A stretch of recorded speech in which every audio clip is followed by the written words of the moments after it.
জিন্দাবাদ। নওশাদ ভাইজান আপনাকে জানাই স্বাগতম। নওশাদ সিদ্দিকী জিন্দাবাদ। ভাইকে আসার সুযোগ করে দেন। আইএসএফ জিন্দাবাদ। নওশাদ সিদ্দিকী জিন্দাবাদ। ইন্ডিয়ান সেকুলার ফ্রন্ট জিন্দাবাদ। আইএসএফ জিন্দাবাদ। নওশাদ সিদ্দিকী জিন্দাবাদ। ইন্ডিয়ান সেকুলার ফ্রন্ট জিন্দাবাদ। রাস্তাটা ক্লিয়ার করে নওশাদ ভাইকে নিয়ে আসেন। আইএসএফ জিন্দাবাদ। ইন্ডিয়ান সেকুলার ফ্রন্ট জিন্দাবাদ। আইএসএফ জিন্দাবাদ। নওশাদ সিদ্দিকী জিন্দাবাদ। ভাঙড়ের বিধায়ক নওশাদ সিদ্দিকী জিন্দাবাদ। গরিবের কণ্ঠ নওশাদ সিদ্দিকী জিন্দাবাদ। হকের প্রতীক নওশাদ সিদ্দিকী জিন্দাবাদ। আইএসএফ জিন্দাবাদ। ইন্ডিয়ান সেকুলার ফ্রন্ট জিন্দাবাদ। ইন্ডিয়ান সেকুলার ফ্রন্ট জিন্দাবাদ। আইএসএফ জিন্দাবাদ। ইন্ডিয়ান সেকুলার ফ্রন্ট জিন্দাবাদ। আইএসএফ জিন্দাবাদ।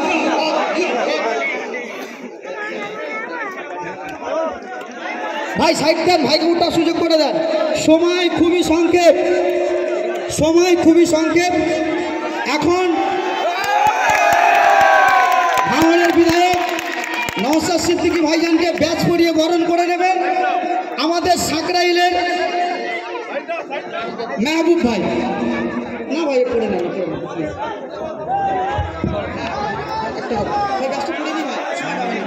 ব্যাচটা পড়ে দেন ভাইকে, ভাইকে ব্যাচটা পড়ে দেন। যাক, আমি একটা কথা বলতে বলতে রেখে দিলাম, এটা শেষ কথা। এলাকার মানুষ,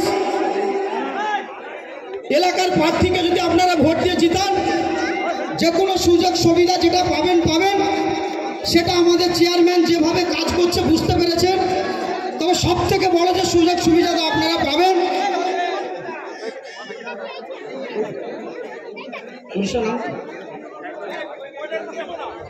যাক আমি যেটা বলছিলাম, ভাইকে ব্যাচ পড়াচ্ছি ওটা পড়িয়ে নিন। এই কথাটা খুব মূল্যবান কথা, আপনারা একটু শুনে রাখেন। যদি আইএসএফের প্রার্থী আপনাদের গ্রাম থেকে জিতে পঞ্চায়েতে যায়, অনেকে বলছে যে পঞ্চায়েতে 30টা 20টা প্রার্থী,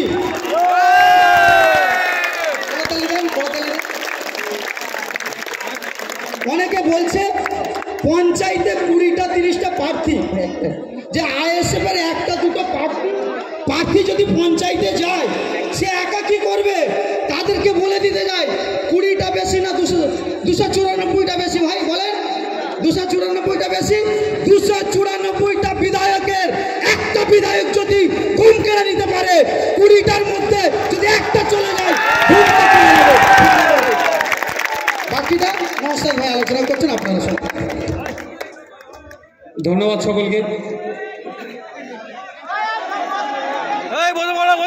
বলছি একটু পিছিয়ে গেলে ভালো হয়, ভাইরা যারা দেখছে তাদের অসুবিধা হবে। দূর থেকে সব দেখা যাচ্ছে তো মায়েরা, ওই পুকুরের ওপারের মায়েরা সব দেখা যাচ্ছে তো, সাথে যারা আছে। বেশ বেশ, ধন্যবাদ সকলকে। আমরা এখানে উপস্থিত হয়েছি, পঞ্চায়েত নির্বাচন আসতে চলেছে, মনোনয়ন জমা দেওয়া হয়েছে। আগামী 8 তারিখে নির্বাচন হবে। সবাই সবার মতো বলবে, আমরা আমাদের মতো বলবো। জনগণ যাকে ভোট দেবে সে জিতবে, তাই তো? কিন্তু এটা কি হচ্ছে? এরা এত ভয় পেয়েছে আইএসএফকে, এই অঞ্চলে মাত্র 3টে প্রার্থী দেওয়া হচ্ছে, তাহলে আইএসএফ এর বিরুদ্ধে আক্রমণ করার কি দরকার আছে? তারা তো পঞ্চায়েত হয়তো তারাই দখল করে নেবে। ব্যাপারটা কি বলুন তো? 3টে হোক আর 3000 হোক আর 3 লাখ হোক, বলার মতো একটা থাকলেই না অঞ্চলকে পুরো হিলিয়ে রেখে দেবে। চুরি যেখানে হচ্ছে সেখানে ঢুকতে হবে, যে জায়গায় চুরি হচ্ছে সেটাকে বন্ধ করার জন্য আগে সেখানে পৌঁছাতে হবে। ওখানে পৌঁছে গিয়ে ওখানের মধ্যে যে চুরি হচ্ছে জনগণকে এসে জানিয়ে দিতে হবে, তাহলে চুরি করতে ভয় পাবে। সেই জন্যই আইএসএফের এত পরে এত আক্রমণ। ডে 1 থেকে নমিনেশন জমা দেওয়ার থেকে শুরু করে আইএসএফের কর্মীদের উপরে মারধর তথা বিরোধীদের উপরে একইভাবে অত্যাচার। আমি বলি, এরা ওই সরকার বলছে এই করেছি সেই করেছি, অনেক কিছু করেছি, এই প্রকল্প দিয়েছি সেই প্রকল্প দিয়েছি, কি দিতে বাকি আছে? আমাদের সরকারের ভোট নিচ্ছ, এত কিছু নিচ্ছ, আমাদের সরকারকে ভোট দিচ্ছ না, অনেকে বলছে না। তাদের কাছে একটা কথা বলি, মনোনয়ন পর্বে তো যা করেছে আর মুখে বলা যাবে না, বা যে কটা আমরা মনোনয়ন বিরোধীরা দিতে পেরেছি, 12 বছরের সরকার একবার জনসাধারণের হাতে একবার ফ্রি ছেড়ে দিক তাদের কাজের মূল্যায়ন করার জন্য, মনে হয় কি ছাড়বে? তারা যদি এত ভালো কাজ করে থাকে তাহলে তারা সাহস পাচ্ছে না কেন যে বিরোধী শাসক নির্বিশেষে মনোনয়ন কেন্দ্রে গিয়ে সবাই মনোনয়নটা ঠিকঠাক জমা দিই? সারা রাজ্যে দেখেছেন, ভাঙড়ে দেখেছেন, এভাবে বিডিও অফিসগুলোকে ঘেরাও করে রেখে দিয়েছিল তৃণমূলের আশ্রিত গুন্ডাদের দ্বারা। কেন রেখেছে? বিরোধীরা মনোনয়ন যাতে না জমা দিতে পারে। এটা কিসের গণতন্ত্র ভাই? যারা পশ্চিমবাংলার বুদ্ধিজীবী বলে দাবি করে তারা আজকে কোথায়? তাদের কাছে আমার প্রশ্ন, পশ্চিমবাংলার গণতন্ত্র আজকে বিপন্ন। মানুষ তার নাগরিক অধিকার প্রয়োগ করবে নির্বিঘ্নে, এটার গ্যারান্টি কে দেবে? না প্রশাসন দিতে পারছে, না কমিশন দিতে পারছে। এই সময়ে যদি বুদ্ধিজীবীরা চুপ থাকে তাহলে তো আগামী দিনে বুদ্ধিজীবীগুলোকে তাহলে ওই দিলীপ ঘোষের ভাষায় কটাক্ষ করে কিছু বলতে হবে। আমরা এখনো বুদ্ধিজীবীদেরকে সেই সম্মানে রাখার চেষ্টা করছি। ঘরের মধ্যে না থেকে আসুন রাজপথে, বাংলার স্বার্থে, বাংলার গণতন্ত্রের স্বার্থে আপনারা রাজপথে নামুন। বাংলায় যে ভোটের নামে যে প্রহসন চলছে একে অবিলম্বে বন্ধ করে প্রত্যেকটা নাগরিক তার অধিকার যাতে নির্বিঘ্নে প্রয়োগ করতে পারে সেই জন্য আপনারাও আওয়াজ তুলুন। কিন্তু দুঃখের বিষয় আজকে পশ্চিমবাংলাতে প্রায় 7 থেকে 8 জন মারা গেল এই নির্বাচনকে কেন্দ্র করে। কোনো বুদ্ধিজীবীর মুখে কোনো কথা নয়। হ্যাঁ, তৃণমূলেরও কর্মী মারা গিয়েছে, আইএসএফের কর্মী মারা গিয়েছে, সিপিএমের কর্মী মারা গিয়েছে, কংগ্রেসের কর্মী মারা গিয়েছে। আরে ভাই, মানুষ তো মারা যাচ্ছে, সে যেই দল রাজনৈতিক দলের কর্মী হোক না কেন। কোনো মায়ের তো কোল খালি হচ্ছে, কোনো মা তার স্বামীকে হারাচ্ছে, কোনো পিতা ভাই তার পিতাকে হারাচ্ছে, কোনো বোন তার স্বামীকে হারাচ্ছে। আমরা কোনো মৃত্যুতে আমরা হাসবো না। প্রত্যেকটা মৃত্যুই আমাদেরকে ব্যথা দেয়, পীড়া দেয়। সেই জন্য বলছি প্রত্যেকের কাছে যারা উপস্থিত হয়েছেন, আমরা আমাদের এখানে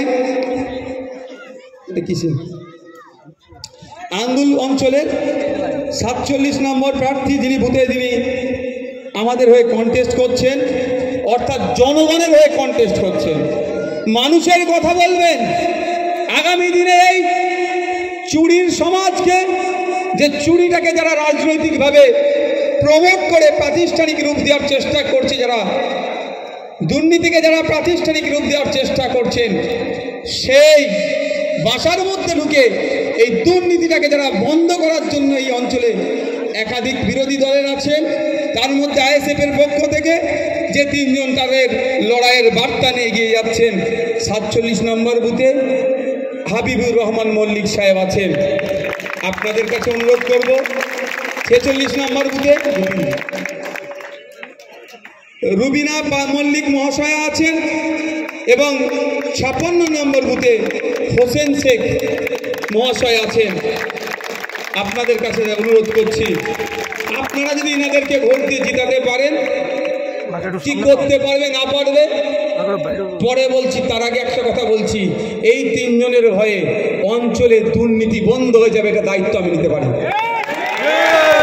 টোটাল দুর্নীতি অঞ্চলে বন্ধ হয়ে যাবে, কারণ আমাদের ওর মধ্যে লোক নাই।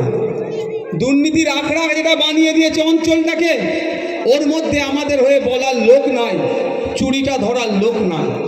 আপনারা যদি থেকে পৌঁছাতে পারেন। আমার আগে ডাক্তার সাহেব বললেন যে বলে তোরা 3 জন যে কি করবি, ভোট তো দখল আমরা করবো। ওরা বলছে না শাসকে, যদি ওরা ভোট দখল করে নিস্তার পায় তাহলে আমাদের 3 জনকে নিয়ে ভাবছে কেন?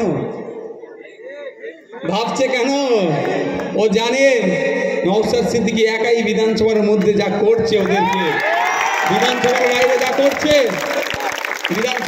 বিধানসভার বাইরে যা করছে, এই অঞ্চলে যদি 3টে নওশাদ সিদ্দিকী ঢুকে যায়, ওদের আর করে কামে খাওয়ার জায়গা থাকবে না। আপনাদের বলবো, আমাদের প্রার্থীকে যদি আপনারা জেতান, এলাকায় কি উন্নয়ন হবে? এলাকায় গ্রাম সংসদ রাখা হবে, গ্রামের সমস্ত মানুষ থাকবে, ভোটাররা উপস্থিত থাকবে, গ্রামের মানুষ ডিসাইড করবে এই গ্রামে কজন প্রকৃত বিধবা ভাতা পাওয়ার যোগ্য, তাদের নাম নথিভুক্ত করবে। কজন বার্ধক্য ভাতা পাওয়ার যোগ্য, তাদের নাম গ্রামের মানুষ বলবে, নোটবন্দি করবে। মেম্বারের কাজ হবে এটা প্রধানের কাছে সাবমিশন করা, সেখানে লড়াই করে এখানে কীভাবে বার করা যায় সেটা মেম্বারের কাছ থাকবে। কোনো এসি ঘরে বসে কোনো উন্নয়ন চলবে না। এসি ঘরে বসে বলে দেবে এই কবরস্থানে 4টে গাছ লাগিয়ে 3,30,000 3,20,000 বিল হয়ে গেছে, ওটা বন্ধ করে দেবে আইএসএফ। ওই জন্যই আইএসএফকে ভয় পাচ্ছে।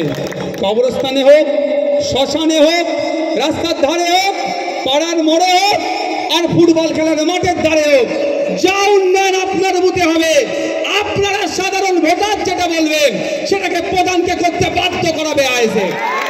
কোনো প্রধান এসি রুমে বসে এই উন্নয়ন বলে দেবে এই হবে সেই হবে, হবে না। আপনারা দেখেছেন কবরস্থান বা শ্মশানের আশপাশে গাছ লাগাচ্ছে না? 10টা 20টা গাছ লাগালো, 3,20,000 3,30,000 টাকার কি করে বোর্ড লাগিয়ে চলে গেল। আর যদি গ্রাম সংসদ ডাকা হতো, কটা গাছের জন্য 3,30,000 টাকা আসছে আপনারা জানতে পারতেন। এবং যে কাজটা হচ্ছে ওর জন্য একটা মনিটরিং কমিটি হয়, দেখভালের জন্য একটা কমিটি হয়। ওই কমিটির মধ্যে পাড়ার গ্রামের সাধারণ মানুষও থাকবে, তাহলে চুরিটা আর করতে পারবে না। এই চুরি বন্ধ হয়ে যাওয়ার জন্যই আইএসএফকে দেখুন সারা রাজ্যে বিজেপিও তো একাধিক জায়গায় মনোনয়ন, সব জায়গায় বিজেপি মনোনয়ন জমা করেছে। তাদের উপরে কয়েকটা বিক্ষুব্ধ ঘটনা ছাড়া কোনো আক্রমণ দেখেছেন? কেন আইএসএফের উপরে চাপা দিচ্ছে, এত চাপ নামানো হচ্ছে? আইএসএফ এলেই তো এদের চুরি করে খাওয়ার রাস্তা বন্ধ হয়ে যাবে। সেই জন্য আইএসএফকে ভয় পেয়ে আইএসএফকে দমিয়ে দেওয়ার চেষ্টা করছে। দমাতে দমাতে আমি আজকে খবর পেলাম আমার নামে নাকি কাশীপুর থানায় আমি নাকি কাকে মার্ডার করার জন্য বলেছি, চক্রান্ত করেছি, 302 ধারায় কেস দিয়েছে। ও আমার থানা কোর্ট প্র্যাকটিস হয়ে গেছে, জেলে থাকাও প্র্যাকটিস হয়ে গেছে, নওশাদকে ভয়। আমি শুধু আপনাদের কাছ থেকে জানতে চাই, ধরুন না আমাকে আজকে যাওয়ার সময় অ্যারেস্ট করে নিল, আপনারা কেউ ভয় পেয়ে যাবেন? কেউ ভয় পেয়ে যাবেন? আপনাদেরকে একটা কথা বলে রাখছি, যতক্ষণ না পর্যন্ত আর 10 তারিখে রেজাল্ট, তো নাকি 10 না 11 তারিখ, 11 তারিখ রেজাল্ট হওয়ার আগে পর্যন্ত আমার নিয়ে আপনারা কেউ ভাববেন না, আমাকে নিয়ে আপনারা কেউ ভাববেন না। যে লোককে এখানে এসে উপস্থিত হয়েছেন 11 তারিখ সার্টিফিকেট নিয়ে বাড়িতে ফিরবেন, তারপরে আমাকে যদি জেলে রাখে সেটা আপনারা ভাববেন। ওই মাইন্ডকে ডাইভার্ট করে দিতে পারে হয়তো, আপনারা আমাকে নিয়ে ভাববেন না। যথেষ্ট জ্ঞান বুদ্ধি আমার দিয়েছে, আপনাদের দোয়া আশীর্বাদ আছে, আমি আমারটা ম্যানেজ করে নিতে পারবো। আপনাদের কাজ কি থাকবে, যে 3টে প্রার্থীকে দিয়েছেন সেই প্রার্থীদেরকে জিতিয়ে সার্টিফিকেট নিয়ে বাড়ি আসবেন গণতান্ত্রিক প্রক্রিয়াতে, এটা মাথায় থাকবে তো? তো আমাদের সাথে পেরে উঠতে পারছে না। ভাঙড়ে প্রথম গুন্ডা দিয়েছিল, প্রতিরোধ করেছে গণতান্ত্রিক প্রক্রিয়াতে, তারপরে এখন পুলিশ দিয়ে রাতের অন্ধকারে আমাদের কর্মীদের বাড়ি যাচ্ছে, কয়েকজনকে তুলছে, তুলে করছে। আমি কিচ্ছু বলছি না, তুলুক, কত তুলবে, ও শেষ হওয়ার জিনিস নয় ভাই, শেষ হওয়ার জিনিস নয়। বাড়িতে বাড়িতে মানুষের মনে আইসে পৌঁছে গেছে, কটাকে তুলবে ভাই, ও জেল কম পড়ে যাবে রাখার জন্য। আমি কিচ্ছু বলছি না, ঠিক সময় আইনের খেলা খেলবো, পেনের গুঁতো এমন দেবো যে অফিসাররা তুলছে সময় বুঝতে পারবে। যাক, আপনাদের যে উপস্থিত হয়েছি, আমাদের যদি প্রার্থীকে আপনারা জেতান, আমাদের যে উন্নয়নটা হবে, এই বুথে কি হওয়া দরকার কি দরকার নয়, সাধারণ মানুষ বলবে সেটাই হবে। আপনারা দেখেছেন আবাস যোজনা নিয়ে বিশাল দুর্নীতি হয়েছে। কি দেখেছেন? যার দোতলা বাড়ি, যার পাকা বাড়ি, যার 4 চাকা আছে, এক কথায় যার পাওয়ার যে অযোগ্য সে পেয়েছে, পাওয়ার যোগ্যরা পায়নি। এটার থেকে তো মুক্তি পেতে গেলে আইএসএফের ছায়াতলে আপনাদের আসতে হবে। আপনার বুথে কারা আবাস যোজনার বাড়ি পাবে, কোনো প্রধান, কোনো মেম্বার, কোনো এমএলএ, কোনো এমপি ঠিক করবে না। এই বুথে কারা আবাস যোজনার বাড়ি পাবে, এই বুথের সাধারণ মানুষরা ঠিক করে দেবে। সেটাই আমাদেরকে ব্যবস্থা করতে হবে, এই সমাজ ব্যবস্থা আমরা নিয়ে আসবো। আপনারাই বলুন, যদি গ্রামে বুথে গ্রাম সংসদ রাখা হয়, গ্রাম থেকে যদি লিস্ট করা হয়, ওখানে কোনো দুর্নীতি হবে? গ্রামের তো 5 রকম মানুষ ওখানে উপস্থিত থাকবে, গ্রামের যিনি সব থেকে গরিব তার নামটাই তো আগে উঠবে, সেটা বিচার পাবে। এক্ষেত্রে প্রত্যেকটা ক্ষেত্রে বিধবা ভাতা, কদিন আগে আপনারা দেখেছেন তো, তৃণমূলের এক নেত্রী, তার স্বামী বেঁচে থাকার পরেও বিধবা ভাতা তার নামে চলছে। দেখেননি? আছে, খবরে বার হয়েছিল। আপনার বুথের কথা বলছি, যারা এখানে আছেন আপনাদের বুথে বলুন, যাদের প্রকৃত বিধবা ভাতা পাওয়ার যোগ্য তারা পাচ্ছে না। তার পরিবর্তে দেখো যারা ঝান্ডা নিয়ে ঘুরছে, নেতা পাকা বাড়ি আছে, তার মাকে ব্যবস্থা করে দিচ্ছে। আর একটু বেশি করে খুঁজলে দেখবেন নেতার বাপ বেঁচে আছে, বাপকে মৃত দেখিয়ে মাকে ভাতা খাওয়াচ্ছে। তাহলে আপনারা কি চান না আপনাদের এলাকাতে নির্বিঘ্নে এবং প্রকৃত যাদের ভাতা পাওয়ার দরকার তারা ভাতা পায়? বলছি আপনারা কি চান না ভাই? আগে এটা বলুন, সবার সাথে সৎ, তার অধিকার প্রত্যেকের সুনিশ্চিত হোক। যদি আপনারা চান তাহলে আম গাছ লাগিয়ে, আপনাদের আম খাওয়ার ইচ্ছা গেছে, আমরা গাছ লাগালে আম পাবেন তো? আপনাদের যদি আম খাওয়ার ইচ্ছা যায় তাহলে আম গাছ লাগান। যদি দুর্নীতিমুক্ত সমাজ ব্যবস্থা চান তাহলে তো যারা তোলাবাজি করছে, যারা দুর্নীতি করছে তাদের হাত থেকে সমাজ ব্যবস্থাটাকে কেড়ে নিয়ে যারা সুষ্ঠু সমাজ ব্যবস্থা উপহার দিতে চাইছে তাদের হাতে তুলে দিন। বলার অনেক ছিল, সময় স্বল্প। তো আপনাদের এই একটা পানির বোতল দাও তো, একটা জিনিস দেখানোর আছে, তা খুলতে হবে না। আমি আস্তে আস্তে আমাকে একজন বলছিল, ভাইজান তৃণমূলের বন্ধুরা বলছেন যে আমাদের সরকারে এত কিছু নিচ্ছ, এই প্রকল্প নিচ্ছ, সেই প্রকল্প নিচ্ছ, আর আমাদের ভোট দেবে না, তাদের ওষুধটা দিয়ে যাচ্ছে। এই ওষুধ দিয়ে বলে আমার বেশি রাগ হয়ে যায়। এটা একটা পানির বোতল, দাম কত? এমআরপি ছিল বলেই জানতে পারলাম 10 টাকা। তো কথা হচ্ছে, তৃণমূলের বন্ধুরা বলছে লক্ষ্মীর ভান্ডার দিচ্ছি, হ্যান দিচ্ছি, ত্যান দিচ্ছি। তার আগে বলি, আমার মায়েরা যারা ওই পুকুরের ওপারে আছে, ছাদে আছে, দূরে আছেন, জানালাতে দেখছে, কবরস্থানের ওপার দিয়ে মায়েরা দেখছেন, তাদেরকে বলি, আপনাদের যাদের বাড়ির মহিলাদের সন্তান প্রসবের সময় হলে সাকরাইল হসপিটালে গিয়ে আপনাদের সন্তানগুলোকে প্রসব করাতে পারেন? হলে বলবেন। সরকারি হসপিটালটাই পারেন না, হয় উলবেড়িয়ে যেতে হয়, নাহলে কলকাতা যেতে হয়। এবার বলুন, মায়েদের থেকে এই কষ্টের কথা অন্য কেউ বলতে পারবে না। সেই সময়টা যখন মায়েদের সন্তান প্রসবের সময় এসে যায়, কতটা কষ্টকর সময় হয়। এতটা গাড়ি জার্নি করে তাদেরকে যেতে হচ্ছে, আর মায়ের হাতে 500,000 ধরিয়ে দিচ্ছে। আর না হলে এত জার্নি না করলে বেসরকারি হসপিটালে যেতে হচ্ছে, 15,000 20,000 নিয়ে তার সন্তানগুলোকে প্রসব করাচ্ছে। তাই মায়েদের বলবো আওয়াজ তুলুন, বাপেদের বলবো আওয়াজ তুলুন। ওই লক্ষ্মী ভান্ডার তোমার রাখো, আগে মা বোনেদের স্বার্থে, এলাকার মানুষের স্বাস্থ্যের কথা ভেবে সাকরাইল হসপিটালটাকে উন্নত মানের করতে হবে। মা বোনেদের হাতে 500,000 দিচ্ছে, মায়ের সন্তানটা যখন উপযুক্ত হয়ে গেছে, চাকরির জন্য যিনি আবেন তাকে 10 লাখ 15 লাখ 20 লাখের চাকরি কিনতে হচ্ছে। তাই মায়েদেরকে বলবো, আপনার বাড়ির সন্তানগুলোর কথা ভেবে আওয়াজ তুলুন। 500,000 আমার পরের ভাবা হবে, আগে সন্তানগুলো যেন 330 টাকায় ফর্ম ফিল আপ করে সরকারি চাকরি পাই, তার সুবন্দোবস্ত করুক। এটা মায়েদেরকে আওয়াজ তুলতে হবে, মায়েদেরকে আওয়াজ তুলতে হবে। 500,000 দিয়ে আমাদের ভুলালে হবে না। আমার সন্তানগুলো যারা প্রাইমারি শিক্ষার জন্য প্রাইমারি স্কুলে যাচ্ছে, সেখানে 300-400 ছাত্রছাত্রীর সংখ্যা, মাত্র 3-4টে শিক্ষক দিয়ে চালানোর চেষ্টা করছে। মায়েদেরকে আওয়াজ তুলতে হবে। ওই লক্ষ্মী ভান্ডার দিয়ে ভুলিয়ে দিলে হবে না। আমার ছেলেটার ভবিষ্যতের কথা ভেবে আগে প্রাইমারি স্কুলগুলোতে ছাত্র শিক্ষক রেশিও মেনটেন করুক, এই আওয়াজটা মায়েদেরকে তুলতে হবে। মায়েদেরকে আরো আওয়াজ তুলতে হবে। 500,000 তো দিয়ে দিচ্ছেন, আপনার বাড়ির সন্তানগুলোকে মাতাল বানিয়ে দেওয়ার জন্য দুয়ারে মত প্রকল্প নিয়ে আসছে। 20 টাকার পাউচে মডেল অ্যাভেলেবেল ব্যবস্থা যে সরকার করছে, সেই সরকারকে প্রশ্ন করুন, সেই সরকারকে বলুন 500,000 পরে হবে, আগে এই অবৈধ বৈধ মতে প্রক্রিয়াকে বন্ধ করুক। এই আওয়াজ মায়েদেরকে তুলতে হবে। কি অসুবিধা হবে নাকি?